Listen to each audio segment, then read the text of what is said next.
दोस्तों ज़्यादातर शहरों में पावर कट लगना, लोड शेडिंग लगना आम बात होती है। अब जैसे ही पावर कट लगता है कई बार साथ में नुकसान भी हो जाता है, हमारे होम अप्लायंसेस ख़राब हो जाते हैं, कई बार पीसी करप्ट हो जाता है, डेटा उड़ जाता है। तो इस तरह के पावर कट से फाइट करने के लिए हम जनरली दो सैनिक तैनात करते हैं। एक होता है हमारा छोटा सा क्यूट सा यूपीएस और दूसरा होता है इन्वर्टर जो बड़े भरी भरकम बैटरी के साथ में आता है। तो आज के वीडियो में मैंने सोचा कि क्यों ना हम पॉइंट वाइज बात करें कि आपके एप्लीकेशन के लिए आपको एक यूपीएस की तरफ जाना चाहिए या फिर एक इन्वर्टर की तरफ जाना चाहिए, क्योंकि इस तरह के जो सवाल हैं वो आप में से कई लोगों ने कमेंट करके मेरे चैनल के ऊपर कई बार पूछा है। लेते हैं पहला point, that is basic differences. Guys, जो यूपीएस होता है ना, ये छोटा होता है, सस्ता होता है। इसमें छोटी सी बैटरी होती है, जनरली 7 एएच की, और इसका जो बैटरी बैकअप है वो 10 से 15 मिनट या मैक्सिमम 20 मिनट तक जाता है, जो कि काफ़ी है आपका जो पीसी है उसके अंदर का काम निपटा के उसको शट डाउन करने के लिए। अब ये जो यूपीएस होते हैं इनके अंदर कई एडवांस टाइप भी आते हैं, जैसे ऑफलाइन यूपीएस होते हैं, लाइन इंटरेक्टिव होते हैं, ऑनलाइन यूपीएस होते हैं। तो आज के वीडियो में हम ये सारी बातें डिस्कस नहीं करेंगे क्योंकि वीडियो काफ़ी बड़ा हो जाएगा। आज के वीडियो में बेसिकली हम उन यूपीएस की बात करेंगे जो कि आपके पास वाले कंप्यूटर शॉप पे मिलते हैं, या फिर आप लोग जो 5,000, 6,000, 10,000 रुपये तक मैक्सिमम खरीदते हैं ऑनलाइन अमेज़ॉन या फ्लिपकार्ट से। इसके बाद में अगर हम बात करें इन्वर्टर की, तो इन्वर्टर एक बहुत ही हैवी बड़ा हट्टा कट्टा मशीन होता है जिसमें एक बड़ी सी बैटरी लगी होती है, और ये जो मशीन होता है ये जो है डिज़ाइन किया जाता है आपके पूरे घर के जो लोड है इसको चलाने के लिए। अभी बात कर लेते हैं कि ये जो दोनों डिवाइसेस हैं इनमें डिफरेंसेस क्या हैं, मिथ्स क्या हैं, फैक्ट्स क्या हैं। काफ़ी लोगों ने मुझे कॉमन क्वेश्चंस पूछे हैं और कई लोग इन दोनों डिवाइसेस को खरीदते वक्त काफ़ी गलतियां भी करते हैं। तो यहाँ पे मैंने लिखा है एक second point, that is change over time. अब गाइस, जो पुराने ज़माने के जो लोग हैं वो हमेशा कहते हैं कि भाई जो यूपीएस होता है जब पावर जाती है तब 8 मिलीसेकंड के अंदर ये बैटरी का जो बैकअप है ये देने लगता है। 8 मिलीसेकंड बहुत ही छोटा टाइम होता है। तो इसकी वजह से क्या होता है कि हमारा जो पीसी वगैरह है ये रीसेट नहीं होता, और वहीं पे जो इन्वर्टर होता है इसको शिफ्ट होने के लिए 500 मिलीसेकंड मतलब आधे सेकंड का जो टाइम है ये लगता है। आपको बता दूं ये सारी जो बातें हैं ये आज के ज़माने में सही नहीं है, क्योंकि गाइस क्या होता है कि जो इन्वर्टर है पहले वो नॉर्मल इन्वर्टर आते थे, उनको बैटरी के ऊपर शिफ्ट होने में बड़ा वक्त लगता था। एक ज़माना तो ऐसा था कि मुझे याद है एक अंकल आते थे हमारे घर पे, जो पुराने इन्वर्टर होते थे, रेगुलर इन्वर्टर होते थे, उसमें यूपीएस कार्ड लगा देते थे, एक सर्किट लेके आते थे, उसमें लगाते थे, फिर आपका जो इन्वर्टर है वो यूपीएस की तरह भी काम करता था। तो ये भी एक ज़माना होता था। लेकिन अभी के जो भी लेटेस्ट इन्वर्टर आ रहे हैं गाइज, इनके अंदर इनबिल्ट कंपनी से आपको यूपीएस मोड मिलता है, तो आपके जो कंप्यूटर वगैरह हैं ये बिजली जाने की सूरत में जो है रीसेट नहीं होते हैं। थर्ड यहाँ पे पॉइंट ले लेते हैं कि is UPS compulsory for PC. तो ये सारी बातें गाइस जैसे हमने बताई कि ये 80s और 90s के दशक में वैलिड थी, लेकिन कई यूट्यूबर्स जो हैं वो आज भी यही घिसी पिटी बातें आपको बता रहे हैं। और आपका जो नज़दीकी कंप्यूटर शॉप वाला है उसको तो भाई वो एक यूपीएस बेचना है, तो वो आपको बोलता है कि नहीं यार, अगर आपको पीसी चलाना है ना तो आप मेरे से ये यूपीएस लेके जाना, अब इन्वर्टर के ऊपर रिस्क मत लेना। उसका एक वो यूपीएस जो है वो बिक जाता है। तो कुछ इस तरह से जो है बातें चलती हैं। लेकिन मैं आपको बता दूं गाइस कि 2023 एंड बियॉन्ड आपको अलग से यूपीएस लेने की बिल्कुल ज़रूरत नहीं है, अगर आपने एक अच्छे क्वालिटी का इन्वर्टर लिया है तो। अब इन्वर्टर का इस तरह से लेना है, क्या देखना है, वो बातें हम आगे करेंगे। वीडियो को कंटिन्यूसली देखते रहिए। तो मैं जो है पर्सनली मेरा एडिटिंग पीसी, जिसके ऊपर शायद ये वाली भी जो वीडियो है ये एडिट होकर आपकी तरफ जाने वाली है, वो भी मैं इन्वर्टर के ऊपर चलाता हूँ। सोलर इन्वर्टर है मेरा, और बिना किसी दिक्कत के ये जो पीसी है ये चल जाता है। अगर आपको ये पीसी का सेटअप टूर देखना है तो आई बटन या डिस्क्रिप्शन में मिल जाएगा। अगर मेरी मैं बात करूं तो लगभग 2006 के बाद में मैंने एक भी यूपीएस नहीं खरीदा है, क्योंकि 2006 में जो है मुझे याद है माइक्रोटेक ने अपना साइन वेव 800 मॉडल जो है लॉन्च किया था। तब 15,000 रुपये का आता था, और ये 15 साल पहले के 15,000 रुपये। और वो जो मशीन है वो आज भी चल रहा है, काफ़ी बढ़िया चल रहा है। अगर वर्किंग देखनी है तो आई बटन में जाके ये वाला वीडियो देख लेना। अभी हम ले लेते हैं फोर्थ पॉइंट कि जो यूपीएस का आउटपुट होता है वो साइन वेव होता है या फिर स्क्वायर वेव होता है। तो गाइस जनरली जो भी चीप हम यूपीएस खरीदते हैं 2,500-3 हज़ार के, 5,000 के, इवन 6-8 हज़ार के जो यूपीएस हम खरीदते हैं उनका जो आउटपुट होता है वो स्क्वायर वेव होता है। अगर एपीसी की बात करूं तो इनकी जो भी बैक यूपीएस जो सीरीज़ है वो स्क्वायर वेव होती है, और इनके अंदर कुछ महंगे यूपीएस भी आते हैं। जैसे एपीसी के अंदर स्मार्ट यूपीएस नाम से एक सीरीज़ आता है जो कि साइन वेव आउटपुट देता है। लेकिन ये यूपीएस इतने महंगे होते हैं कि इंडिया में जनरली जो है इनको कोई यूज़ नहीं करता है। वहीं पे अगर हम इन्वर्टर्स की बात करें तो गाइस जो इन्वर्टर होते हैं ये मोस्टली साइन वेव होते हैं, और साइन वेव का जो आउटपुट होता है वो क्लीन होता है और ये सूट करता है एक वाइड वेराइटी ऑफ लोड्स, मतलब इंडक्टिव लोड्स जैसे फैंस वगैरह हो गए।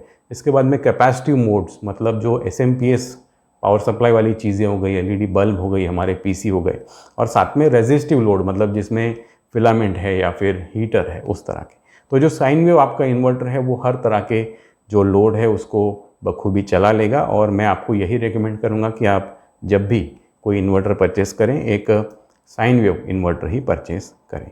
फिफ्थ यहाँ पे पॉइंट हम ले लेते हैं, या बेसिकली एक गलती हम ले लेते हैं, that is known as cascading. अब ये जो कैस्केडिंग है इसके बारे में जनरली कई लोगों को मालूम नहीं होता कि कैस्केडिंग क्या होता है। गाइस मैंने कई बार देखा है कि हमारा जो मेंस का सप्लाई आ रहा होता है उस मेंस के सप्लाई से हम एक इन्वर्टर चार्ज करते हैं, वो इन्वर्टर चार्ज होता है, फिर हम उस इन्वर्टर के प्लग के ऊपर एक यूपीएस लगा देते हैं। मतलब एनर्जी जो है पहले वो उस इन्वर्टर में जाएगी, फिर वहाँ से उस यूपीएस में जाएगी और उसके बाद में हमारा पीसी चलेगा। तो इस तरह की जो चीज़ें हैं इनको ना करें। कोई भी तरह का जो बैकअप डिवाइस होता है, यूपीएस या इन्वर्टर हो गया, इनको एक के बाद एक मतलब कैस्केडिंग आपको नहीं करना है, क्योंकि ये जो डिवाइसेस होते हैं गाइज ये हार्मोनिक्स जनरेट करते हैं, नॉइज़ जनरेट करते हैं। मैं इलेक्ट्रिकल नॉइज़ की बात कर रहा हूँ, not what the noise that you here. और इनके जब रिले वगैरह ऑपरेट होते हैं तो इनके अंदर छोटे मोटे स्पाइक्स वगैरह जनरेट होते हैं, तो इनको आपको कैस्केड नहीं करना है। और वैसे भी ये जो इनकी इनएफिशिएंसीज हैं ये ऐड होते जाएंगी, तो आपको एक के बाद एक जो है ये बैकअप डिवाइसेस नहीं लगाने हैं। अगर आपका यूज़ केस ऐसा है कि आपको एक इन्वर्टर भी रखना पड़ रहा है, एक यूपीएस भी रखना पड़ रहा है, तो आप क्या करें, आपका जो मेंस का जहाँ पे पावर सप्लाई है वहाँ से आप इन्वर्टर लगाइए, और इन्वर्टर के बाद में जो भी अप्लायंसेस आपको उस इन्वर्टर से चलाने हैं उसको चला लीजिए। और जहाँ पे आपको यूपीएस लगाना है वहाँ पे आप मेंस में, मतलब आपका जो बोर्ड होता है या जो डिस्कॉम होता है वहाँ से आप एक एडिशनल वायर लगवाइए, वहाँ पे वायरिंग करवा लीजिए, उससे आप जो है आपका यूपीएस चार्ज कीजिए और वहाँ से आप पीसी चलाइए।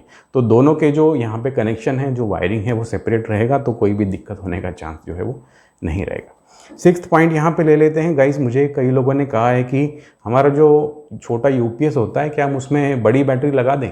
कई लोग कहते हैं सर हम क्या करेंगे, उसमें हम इन्वर्टर की बड़ी ट्यूबुलर बैटरी लगा देंगे या कोई कार बैटरी लगा देंगे, तो क्या ऐसे करके हम उसका बैकअप बढ़ा सकते हैं। तो थ्योरेटिकली इसका आंसर है जी हाँ, मैंने भी इस तरह के जो जुगाड़ हैं, इस तरह के जो मॉडिफिकेशन है वो किए हैं। इसके अंदर बेसिकली आपको क्या करना होता है कि आपको जो है फैंस बढ़ाने होते हैं, हीट सिंक बढ़ाने होते हैं, लेकिन इस तरह का जो जुगाड़ है वो मैं हाईली आपको करने के लिए जो है वो मना करूँगा, क्योंकि जो यूपीएस होता है वो इस तरह के काम मतलब लंबा बैकअप देने के लिए डिज़ाइन नहीं किया जाता है। साथ में इनकी जो चार्जिंग की जो गति है, मतलब जो बैटरी को जो चार्ज ये करते हैं ये बहुत ही स्लोली करते हैं, क्योंकि ये जो छोटी 7Ah की जो बैटरी होती है उसके लिए बनाया जाता है। तो इसकी जो चार्जिंग एम्पियर है वो लगभग 0.7 के आसपास होते हैं। तो अगर आप बड़ी इन्वर्टर बैटरी इनके ऊपर लगा देंगे तो ये उसको जो है ढंग से चार्ज नहीं कर पाएगा। सेवंथ यहाँ पे पॉइंट ले लेते हैं गाइज, दैट इज़ सेफ्टी। अब हमारा जो यूपीएस होता है गाइज उसके अंदर ओवरलोड का फीचर होता है, लो बैटरी होता है, शॉर्ट सर्किट होता है, थर्मल ओवरहीट होता है, और कुछ इसी तरह के जो फीचर्स हैं ये इन्वर्टर में भी होते हैं। In fact in addition to this इसमें एक फ़ैन भी होता है जो कि इसकी जो लाइफ है इन्वर्टर की उसको बढ़ा देता है। तो यहाँ पे अगर हम सेफ्टी का मामला देखें तो दोनों भी लगभग सेम है, ऐसा कोई खास इनमें फ़र्क नहीं है। अभी हम लेते हैं 8 पॉइंट के हु शुड बाय यूपीएस, मतलब यूपीएस जो है वो किसे खरीदना चाहिए। तो अगर आप कोई पर्टिकुलर ऐसा फाइल सर्वर चलाते हैं या फिर आप कोई NAS चलाते हैं ना, नेटवर्क अटैच्ड स्टोरेज, आप कोई माइनिंग रिग चलाते हैं या फिर कोई ऐसा मेडिकल डिवाइस चलाते हैं, ऐसा डिवाइस जो बंद होने से आपको बहुत बड़ा नुकसान हो सकता है, जहाँ पे आपको 100% रेंडेंसी चाहिए, तब जो है आप एक यूपीएस की तरफ जाइए। क्योंकि गाइस होता क्या है कि कई बार जो हमारा यूपीएस होता है उसके ऊपर एक ही डिवाइस होता है, तो उसके अंदर कोई भी ऐसा फॉल्ट या ओवरलोड जो है वो आने का चांस कम रहता है। अब हमारे घर पे कई बार मेहमान आ जाते हैं, अब अंकल जी आ गए, उन्होंने 4 पंखे ज़्यादा चला दिए, साथ में टीवी भी डाल दिया। अगर हमारा जो कंप्यूटर है, माइनिंग रिंग है या जो भी मेडिकल डिवाइस है अगर इन्वर्टर के ऊपर लगा हुआ है, तो हो सकता है कि हमारा जो इन्वर्टर है वो ओवरलोड की वजह से ट्रिप हो जाए और हमारा जो पीसी वगैरह है वो बंद हो जाए। तो ऐसा अगर आप नहीं चाहते हैं, बहुत इंपॉर्टेंट अगर आप डेटा का काम करते हैं, तो आप यूपीएस लगाइए, क्योंकि भाई यूपीएस के ऊपर तो वो एक ही डिवाइस चल रहा है, फिर वो पीसी रहे या कोई मेडिकल डिवाइस रहे, तो वहाँ पे फॉल्ट आने के या फिर ओवरलोड या किसी तरह की लो बैटरी होने की जो संभावना है वो कम रहती है। अदरवाइज़ गाइज अगर आप कोई नॉर्मल पीसी या फिर लैपटॉप चलाते हैं, अगर आपके यहाँ का जो लोड है वो प्रॉपरली प्लान किया गया है, तो बेझिझक आप जो है एक इन्वर्टर ख़रीद लीजिए। मैं भी जो मेरे नॉर्मल पीसी होते हैं, एडिटिंग पीसी होते हैं, लैपटॉप होते हैं, ये इन्वर्टर से ही चलाता हूँ। सेटअप टूर आपको नीचे डिस्क्रिप्शन या फिर आई बटन में मिल जाएगा। अब ये बातें जो है सुन के आई बिलीव कि 90% of you people do not need a UPS. आप लोगों को चाहिए एक इन्वर्टर। तो आइए बात कर लेते हैं कि इन्वर्टर जो है वो आपको कौन सा खरीदना चाहिए। तो यहाँ पे पहला पॉइंट आपको ध्यान देना है गाइस, दैट इज़ वॉटेज। अब आपको क्या करना है कि आपके घर में जो भी अप्लायंसेस आप चलाना चाहते हैं एक पावर कट की सूरत में, उनका आप लोड टोटल कीजिए। हमारे अप्लायंस के ऊपर एक स्टिकर होता है, उस पर लोड लिखा रहता है। किसी पे 100 वाट होगा, किसी पे 500 होगा, जो भी है इनको आप ऐड कर लीजिए, टोटल कर लीजिए। अगर आपके अप्लायंस के ऊपर लोड नहीं लिखा है तो यहाँ पे मेरा पावर कंजम्पशन टेस्ट का प्लेलिस्ट मिल जाएगा। इसमें कई दर्जन मैंने अप्लायंसेस टेस्ट किए हैं, तो इसका रेफरेंस जो है जाके आप ले सकते हैं। तो यहाँ पे जो भी टोटल वाटेज का जो आंसर आता है, मान लीजिए 500 वाट आपका आंसर जो है वो आ गया, तो यहाँ पे आपको जो इन्वर्टर ख़रीदना है वो इसके डबल कैपेसिटी का लेना है, ठीक है। मतलब हमें यहाँ पे जो मार्जिन है वो बना के चलना है। तो अगर 500 वाट का लोड हमें चलाना है तो जो इन्वर्टर हम लेंगे वो 1000 वाट का लेंगे। और मैं यहाँ पे बात कर रहा हूँ वाट, नॉट VA। इन दोनों के अंदर जो है वो फ़र्क होता है। तरह तरह की यूपीएस और इन्वर्टर के बाइंग लिंक मैंने नीचे डिस्क्रिप्शन या फिर फर्स्ट कमेंट में दिए हैं। मुझे सपोर्ट करने के लिए उन अफिलिएट लिंक्स का इस्तेमाल अवश्य कीजिए। और गाइस यहाँ पे मुझे एक ख्याल आ रहा है कि अगर आप इन्वर्टर ले ही रहे हो तो मेरे दोस्त आप एक सोलर इन्वर्टर लीजिए, ताकि ग्रीन एनर्जी का कुछ जो है वो फ़ायदा लिया जा सके। थोड़ी सी बिजली की जो हमारी खपत है, जो बिजली के हमारे बिल है, उनको हम कम कर सकें।